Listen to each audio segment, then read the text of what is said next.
Hello everyone, welcome back to Devrari Pathshala. So guys, today topic of discussion is lens induction in the vertebrae eye. ये मैंने development biology से लिया हुआ है और ये मेरा पार्ट 5th है. आई होप कि आपने पार्ट 4 देख लिया हो पार्ट 5th देखने से पहले. और ये टॉपिक बहुत ही ज़्यादा इम्पॉर्टेंट है जो स्टूडेंट प्रिपेयर कर रहे हैं CSIR NET, GATE, ICMR, DPT JRF के लिए, और साथ ही साथ MSc एंड BSc स्टूडेंट्स के लिए भी इम्पॉर्टेंट होगा. So let's proceed. सो मैंने आपको लास्ट वीडियो में बताया था कॉम्पिटेंस और इंडक्शन के बारे में. सेल टू सेल कम्युनिकेशन मैंने आप लोगों को बताया था, उसमें मैंने कॉम्पिटेंस और इंडक्शन के बारे में बताया था. उसमें मैंने उनका एग्जाम्पल दिया था आपको कि वर्टिब्रे आई इसका एग्जाम्पल है. बिल्डिंग ऑफ द वर्टिब्रे आई कैसे बनती है, इसमें हम कॉम्पिटेंस और इंडक्शन देखते हैं. उस एग्जाम्पल को मैं यहाँ पे कंप्लीट डिटेल बताऊँगी कि कैसे वर्टिब्रे आई का फॉर्मेशन होता है. ठीक है, तो उससे पहले सबसे पहले हम जम लेयर पे आ जाते हैं. जम लेयर क्या होती है हमारी? जम लेयर 3 जम लेयर्स होती हैं. ठीक है, हम ट्रिप्लोब्लास्टिक एनिमल्स हैं और हम वर्टिब्रेट की बात करें तो वर्टिब्रेट सारे ट्रिप्लोब्लास्टिक होते हैं. ट्रिप्लोब्लास्टिक का मतलब होता है 3 जम लेयर. तो हमारे अंदर 3 जम लेयर प्रेजेंट होती है.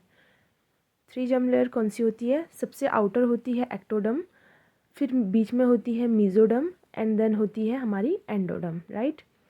सो gastrulation is the key phase in the embryonic development when pluripotent stem cells differentiate into the 3 primordial germ layer ectoderm, mesoderm and endoderm. ठीक है, ये लेयर कैसे बनती है? ये लेयर हमारी गैस्ट्रुलेशन के थ्रू बनती है. ठीक है, गैस्ट्रुलेशन क्या होता है?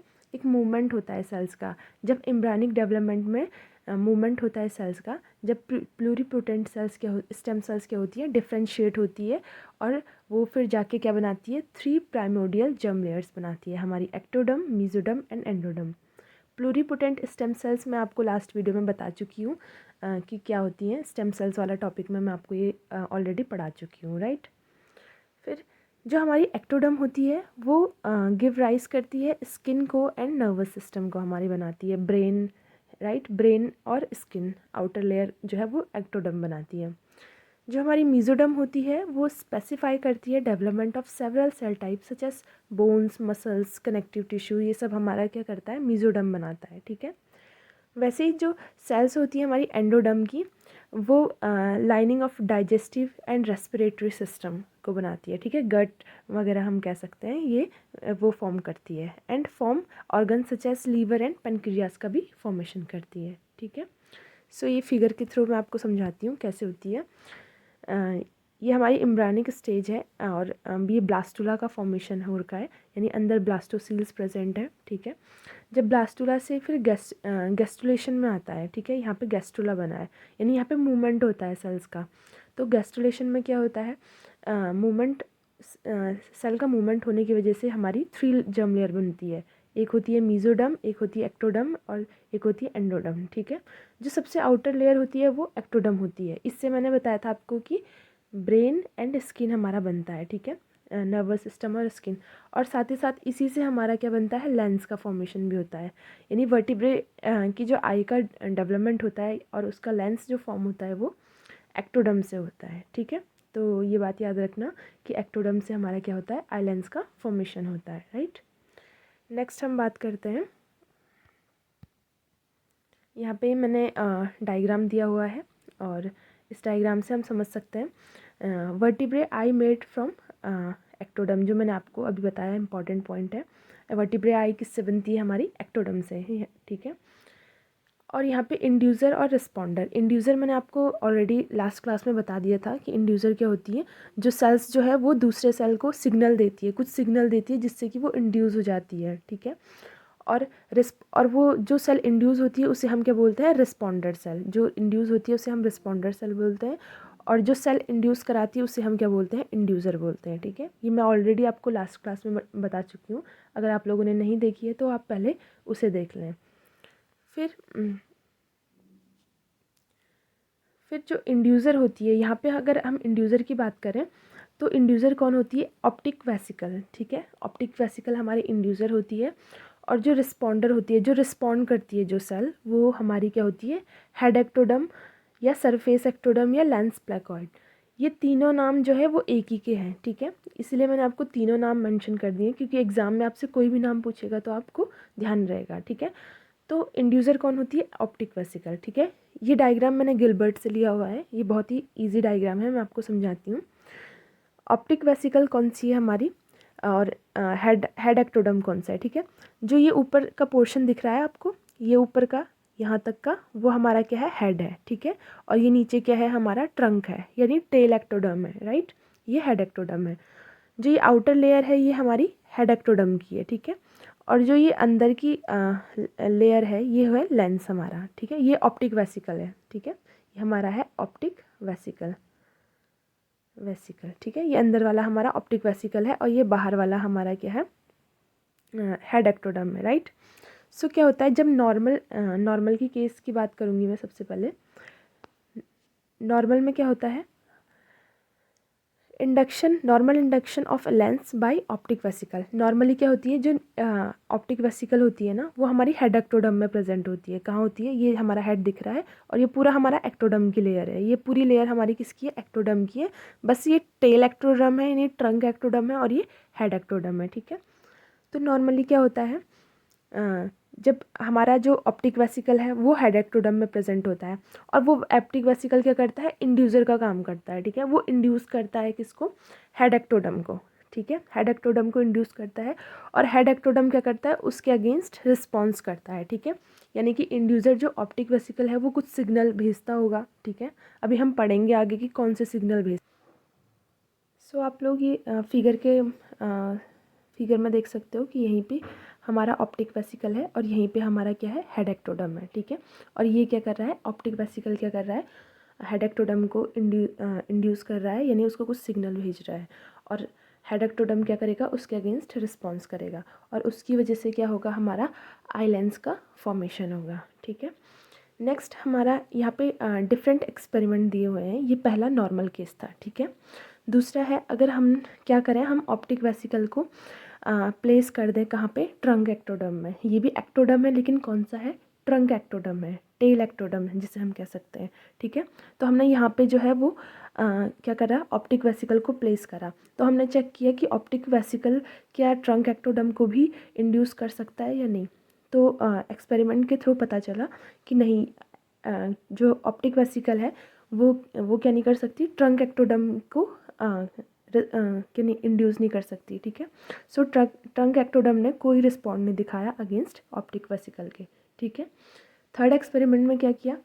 ऑप्टिक वेसिकल को हमने हेड एक्टोडम से रिमूव करा दिया, ठीक है। ये चेक करने के लिए कि आई लेंस का फॉर्मेशन होता है या नहीं होता है विदाउट ऑप्टिक वेसिकल। तो देखा गया कि आई लेंस का फॉर्मेशन नहीं हुआ, नो लेंस इंडक्शन, लेंस का इंडक्शन ही नहीं हुआ अगर हम ऑप्टिक वेसिकल को रिमूव कर दिया तो, क्योंकि ऑप्टिक वेसिकल ही क्या कर रही है?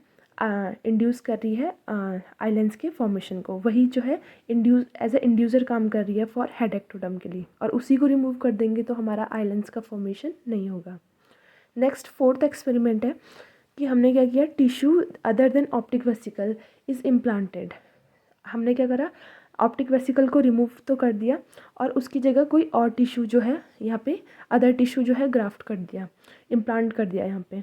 सो क्या देखा गया? रिजल्ट क्या है कि नो इंडक्शन, कोई इंडक्शन नहीं हुआ लेंस का, ठीक है। लेंस ये जो है लेंस का इंडक्शन नहीं कर पाया, ठीक है।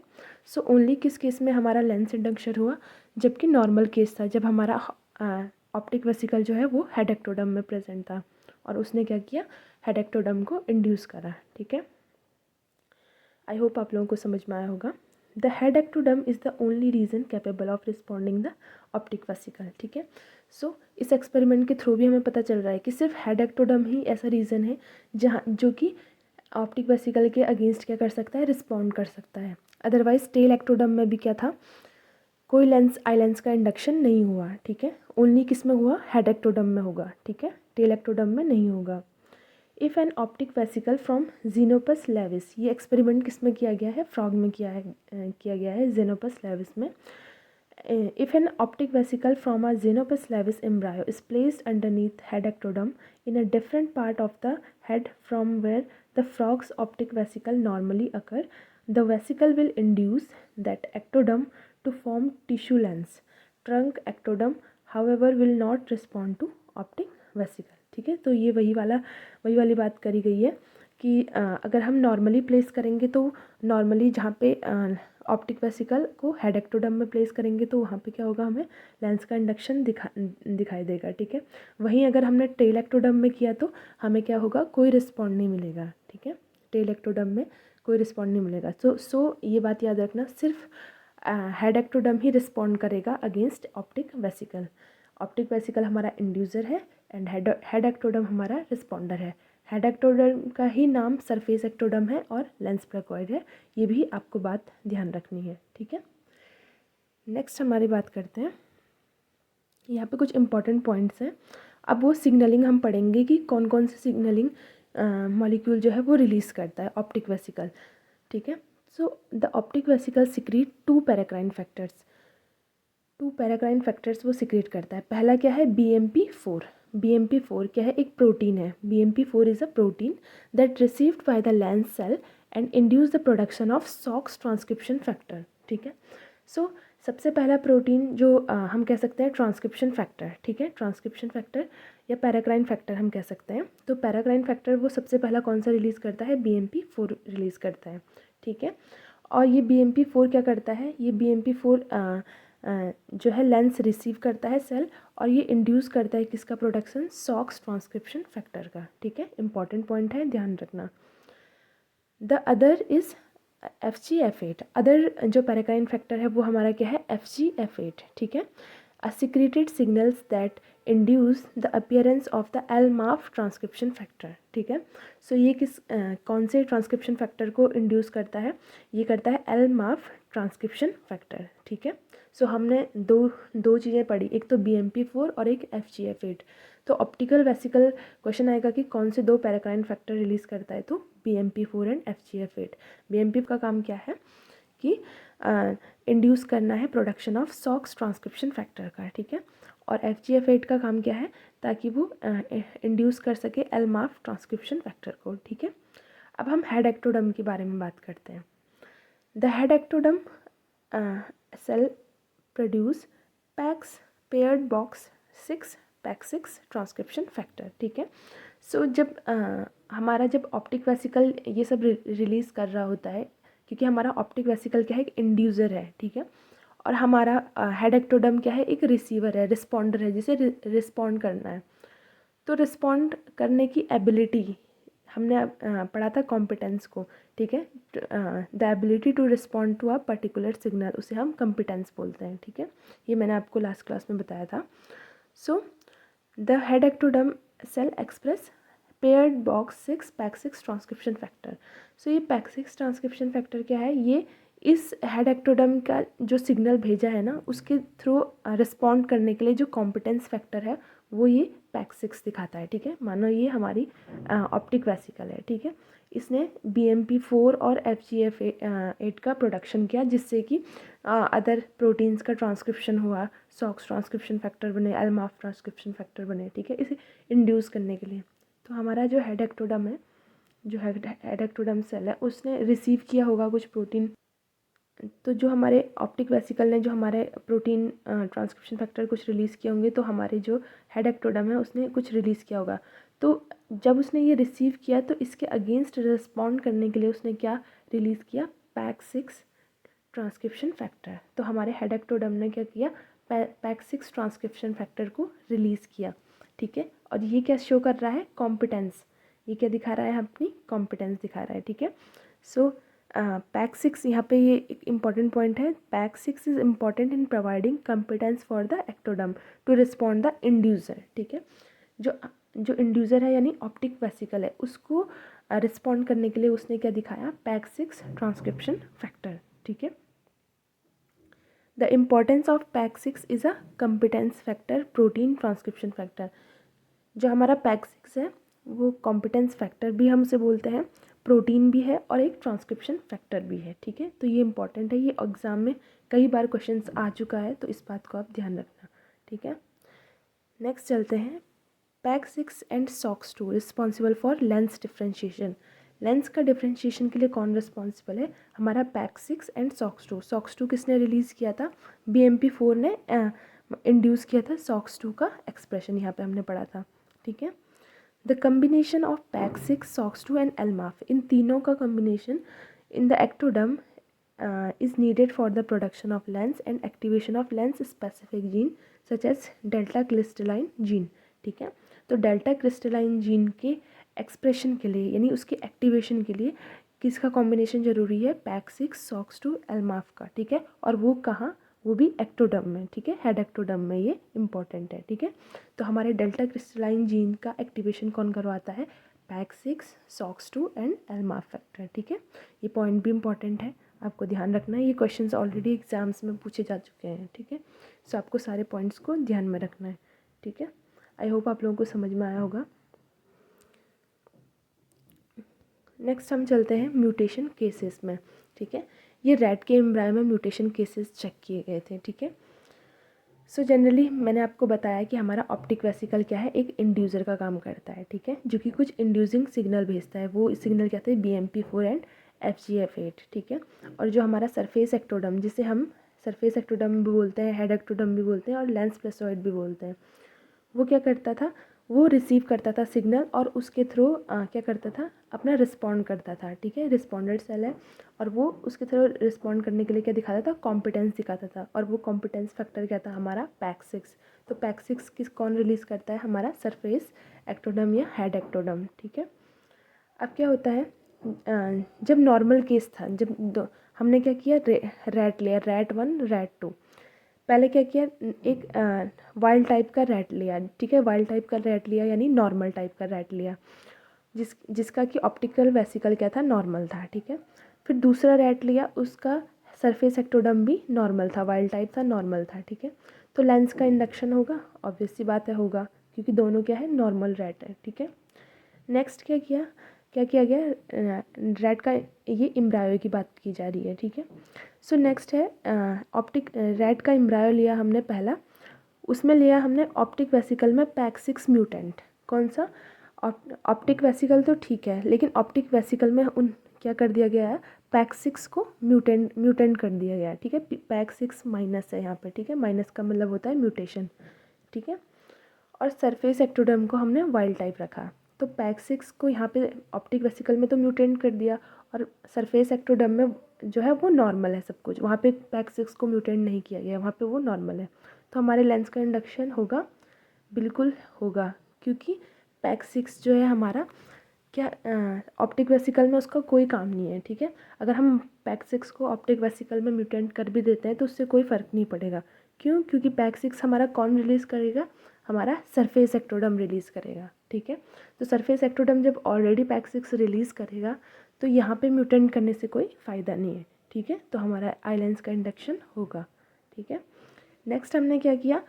ऑप्टिक वेसिकल हमने वाइल्ड टाइप ले ली, ठीक है। एक रैट का एम्ब्रायो लिया जिसमें ऑप्टिक वेसिकल वाइल्ड टाइप थी, और सरफेस एक्टोडर्म में हमने क्या करा? PAX6 को म्यूटेंट कर दिया। ऐसा म्यूटेंट लिया जिसमें कि सरफेस एक्टोडर्म में PAX6 म्यूटेंट था। तो क्या आई लेंस का इंडक्शन होगा? बिल्कुल भी नहीं होगा। क्यों? क्योंकि PAX6 कहाँ म्यूटेंट हो गया है? सरफेस एक्टोडर्म में, जिसने रिलीज़ करना था उसी में म्यूटेशन हो गया है, ठीक है। तो अगर PAX6 म्यूटेंट हो गया तो फिर अब आई लेंस का इंडक्शन हमारा नहीं होगा, ठीक है। नेक्स्ट है हमने क्या किया? ऑप्टिक वेसिकल में PAX6 म्यूटेंट लिया, ठीक है। और सरफेस एक्टोडर्म में भी हमने क्या किया? PAX6 म्यूटेंट लिया, यानी दोनों केस में हमने म्यूटेंट रैट लिए, ठीक है। तो आई लेंस का इंडक्शन देखा गया तो कोई आई लेंस का इंडक्शन नहीं हुआ था, ठीक है, क्योंकि यहाँ पे क्या था? सरफेस एक्टोडर्म में क्या था? PAX6 म्यूटेंट था, ठीक है। तो सरफेस एक्टोडर्म में, क्योंकि PAX6 हमारा क्या होता है? PAX6 हमारा कौन रिलीज़ करता है? सरफेस एक्टोडर्म, यानी हेड एक्टोडर्म भी हम उसे बोलते हैं, ठीक है। तो अगर उसी में म्यूटेशन हो गया तो अब PAX6 कौन रिलीज़ करेगा? PAX6 रिलीज़ नहीं होगा तो हमारा क्या होगा? आई लेंस का इंडक्शन बिल्कुल भी नहीं होगा, ठीक है। सो PAX6 इज़ अ इम्पॉर्टेंट, बहुत ही ज़्यादा इंपॉर्टेंट है, कॉम्पिटेंस फैक्टर है, ट्रांसक्रिप्शन फैक्टर है एंड प्रोटीन है, ठीक है। ये मैं आपको ऑलरेडी बता चुकी हूँ। सो नेक्स्ट बात करते हैं, अब हम पढ़ेंगे रेसिप्रोकल इंडक्शन के बारे में, ठीक है। रेसिप्रोकल इंडक्शन क्या होता है, ठीक है। अभी तक हमने देखा कि हमारा जो ऑप्टिक वेसिकल है वो किसे इंड्यूस कर रहा था? हेड एक्टोडर्म को इंड्यूस कर रहा था, या सरफेस एक्टोडर्म या लेंस प्लेसॉइड, ठीक है। तीनों एक ही के नाम है। तो अभी तक तो ये इंडक्शन कर रहा था, ये तो यानी ऑप्टिक वेसिकल कैसे काम कर रहा था, इंड्यूसर की तरह काम कर रहा था, और हेड एक्टोडर्म हमारा रिस्पॉन्डर की तरह काम कर रहा था, ठीक है। और ये कॉम्पिटेंस शो कर रहा था bye expressing the PACS transcription factor, ठीक है। अब क्या है, under the influence of factor secreted by the lens the optic vesicle become the optic cup and the wall of the optic cup differentiated into two layer and the pigmented retina and the neural retina, ठीक है। सो अभी तक क्या हो रहा था, optic vesicle head ectoderm को induce करी थी, अब क्या होगा, अब हेड एक्टोडर्म जो है वो इंड्यूस करेगा ऑप्टिक वेसिकल को, यानी अब हेड एक्टोडर्म जो है वो इंड्यूसर की तरह काम करेगा, ठीक है, और ऑप्टिक वेसिकल जो है वो रिस्पॉन्डर की तरह काम करेगा, ठीक है। तो अब क्या हो रहा है, under the influence of factor secreted by the lens, अब हमारा जो हेड एक्टोडर्म है वहाँ पे क्या हो गया, लेंस का फॉर्मेशन हो गया है, ठीक है, क्योंकि ऑप्टिक वेसिकल ने उसे इंड्यूस किया और वहाँ पे लेंस बना दिया, ठीक है। अब जो है उस लेंस के फॉर्मेशन की वजह से the optic vesicle become optic cup, अब वो ऑप्टिक वेसिकल क्या बन जाएगा, ऑप्टिक कप बन जाएगा, and the wall of the optic cup differentiated into two layers, और वो जो वॉल होगी वो टू लेयर्स में डिफ्रेंशिएट हो जाएगी, ठीक है, जिसमें से सबसे पहली लेयर बनेगी पिगमेंटेड रेटिना और दूसरी बनेगी न्यूरल रेटिना। यानी अब हमारे यहाँ जो ऑप्टिक वेसिकल का फेट है वो कौन डिसाइड कर रहा है, जो इंड्यूस जो हमारा लेंस बना वो डिसाइड कर रहा है कि अब ऑप्टिक वेसिकल क्या बनेगा, और वो क्या बना दिया उसको, रेटिना, ठीक है, और दो लेयर बना दी रेटिना की, pigmented retina and the neural retina, ठीक है, जो हमारी आइज़ में प्रेजेंट होती है ना रेटिना, जहाँ पे इमेज का फॉर्मेशन होता है, ठीक है, वहाँ पे हमारा क्या बन गया, ऑप्टिकल वेसिकल का जो फेट हो गया वो बन गया, ठीक है।